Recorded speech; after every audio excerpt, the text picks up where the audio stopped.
बाहर इतना ज्यादा शोर शराबा हो रहा है और आप अपनी पढ़ाई में कंसंट्रेट करना चाहते हो, तो क्या आप कंसंट्रेट कर पाओगे अपने पढ़ाई में, अपने वर्क में फोकस कर पाओगे? Definitely not. ये तो हो गया बाहरी शोर। पर जब हमारे इंटरनल शोर हो रहा होता है, थॉट्स का शोर, सपोज आप पढ़ाई कर रहे हो और एक चैप्टर आपको थोड़ा सा डिफिकल्ट लगता हो, आपके दिमाग में एक थॉट आता है कि ये चैप्टर तो बहुत डिफिकल्ट है, इसके ऊपर मेरी प्रिपरेशन नहीं हुई है। तो फिर उसके बाद एक सेकंड थॉट क्लिक करता है कि इसी के ऊपर अगर क्वेश्चन आ जाएंगे तो उसके साथ साथ में इसी टॉपिक पे ज्यादा क्वेश्चंस आ गए तो डेफिनेटली मैं फेल हो जाऊंगा। ओ गॉड, अगर मैं फेल हो जाऊंगा तो मेरे घर वाले क्या कहेंगे, फैमिली क्या कहेंगी, फ्रेंड्स क्या कहेंगे, मेरे करियर का क्या होगा? ये सारा थॉट्स का पहाड़ आपके इंटरनल मेमोरी में चालू हो जाता है। आप पढ़ाई तो करना चाहते हो, आप अपने काम पे फोकस तो करना चाहते हो, लेकिन आपका माइंड, जिसे हम मंकी माइंड भी कहते हैं, वो एक जगह पे कभी शांत नहीं बैठता है। आप जब फुली कंसंट्रेट करना चाहते हो अपने वर्क पे, अपनी पढ़ाई पे, अपने इंटरव्यू प्रिपरेशन के लिए या फिर कोई भी इंपॉर्टेंट काम करने के लिए, बट हमारे माइंड में इतने ज्यादा थॉट्स की उछल कूद होती रहती है, इसलिए हम प्रॉपर फोकस नहीं कर पाते हैं। तो बाहरी शोर तो थोड़ी देर बाद शांत हो जाएगा, but what about your internal? आपके माइंड का वो शोर आप किस तरीके से शांत कर पाओगे, शांत रख पाओगे? Is it a way to stop your thinkings? हम हमारे माइंड को थिंकिंग करने के लिए स्टॉप नहीं कह सकते हैं। इट इज समथिंग लाइक हम हमारे ब्रीदिंग्स को स्टॉप कह रहे हैं। हम हमारे ब्रीदिंग्स को डेफिनेटली स्टॉप नहीं कर सकते हैं, क्योंकि it is a work of our heart. हम अगर जिंदा है तो ब्रीदिंग्स ये नेचुरल प्रोसेस है, इनहेलिंग एक्सेलिंग ये ऑटोमेटिकली होंगी।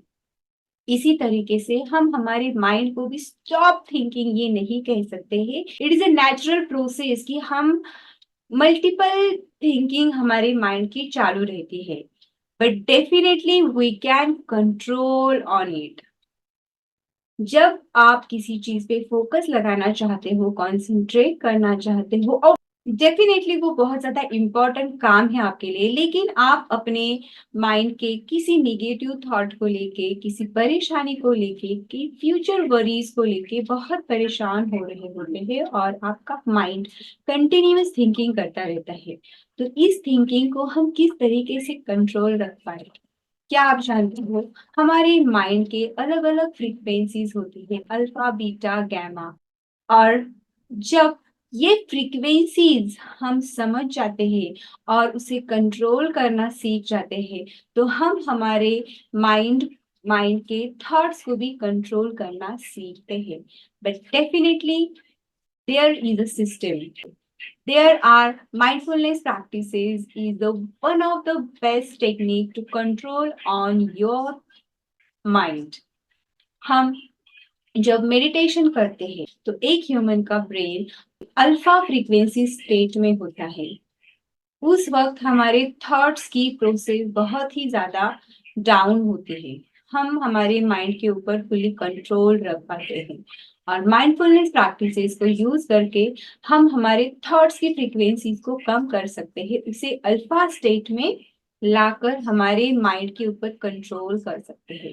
और अगर आप अपने माइंड के ऊपर, अपने थॉट प्रोसेस के ऊपर, अपने ओवर थिंकिंग और स्ट्रेस, इन सारी प्रॉब्लम्स के ऊपर कंट्रोल पाना चाहते हो, ओवरऑल अपने लाइफ के ऊपर कंट्रोल पाना चाहते हो, आपके लाइफ में होने वाली निगेटिव चीजें, प्रॉब्लम्स, इन सारी चीजों पे कंट्रोल पाना चाहते हो, तो डेफिनेटली मेरे अपकमिंग 3 डे लाइव वर्कशॉप में जुड़िएगा। Hi friends, I am Sheela घड़गे, I am the mindfulness life coach and I am teaching mindfulness practices since last 1 year. And with the helping of mindfulness practices मैंने खुद अपने life में बहुत सारे changes experience किए हैं। बहुत सारे निगेटिव प्रॉब्लम्स, स्ट्रेस, ओवरथिंकिंग, इन सारी प्रॉब्लम्स को मैंने खुद ओवरकम किया है और ये प्रैक्टिसेस मैं आप सब तक पहुँचाना चाहती हूँ। तो डेफ़िनिटली अगर आप अपने माइंड के ऊपर कंट्रोल पाना चाहते हो, अपने स्ट्रेस, ओवरथिंकिंग इन जैसी प्रॉब्लम्स के ऊपर कंट्रोल पाना चाहते हो और अपने माइंड को अल्फा फ्रीक्वेंसी स्टेट में लाकर एक happy, stress free, successful life पाना चाहते हो, तो डेफ़िनिटली मेरे अपकमिंग 3 डे लाइव वर्कशॉप में जुड़िएगा। Thank you so much.